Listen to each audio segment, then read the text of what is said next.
Treneri, tai pasirengimas baigtas tokiu antausiu šiokiu tokiu. Jo, iš tikrųjų šitos varžybos parodė, kad labai daug klaustukų, kur mes dar turim, dar tų atsakymų mažiau negu tų klausimų, aišku. Aš manau, kad šiandien mes nesudirbom gynyboje visiškai. Puolimas dar kaip puolimas, bet gynyba tai buvo nulinis dalykas, nežinau. Vyrai buvo kaip prikalti prie parketo, man toks įspūdis. Šiandien turbūt yra tas pavyzdys, kiek daug krepšinėje reiškia psichologinis nusiteikimas. Aš manau taip, aš iš Rūbinį kalbėjau, kad Pasvalys atvažiuos su dvigubu azartu, kadangi jie tikės pakliūti į LKL, taip kad komanda turinti daug gerų patyrusių žaidėjų. Aišku, o mes savo ruoštų gal per daug gerai pradžią pradėjom, o paskui jau galvojom, kad tai viskas yra padaryta per vieną kėlinuką. Pasirengimo etape sužaidėte 8 rungtynes, 4 pergalės, 4 pralaimėjimai, kai vertinat visą šį etapą, kuris jau baigtas.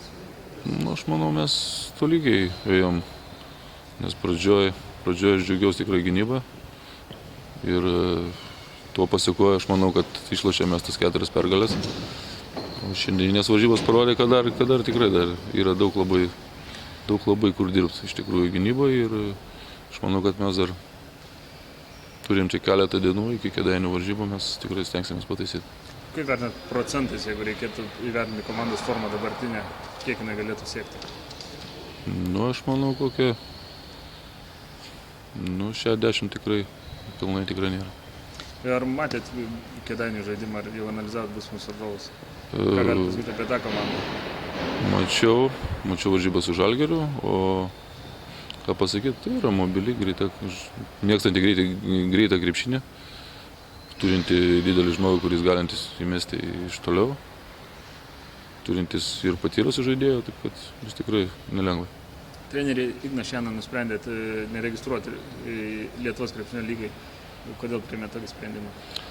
Dėl to, kad galvoju, kad Ignui reikia tobulėti ne vien tik tai treniruotėse, bet ir žaidžiant. Ir aš manau, kad tenais jisai tikrai tobulės ir gaus daug laiko žaidybinių. Komandos kapitonu išrinkot Marių Prekevičių. Kodėl buvo pasirinktas šitas žaidėjas? Todėl, kad aš žinau, jis patyręs, jis sąžiningas žmogus, savo darbą atlieka tiek aikštelė, tiek už aikštelės ribų.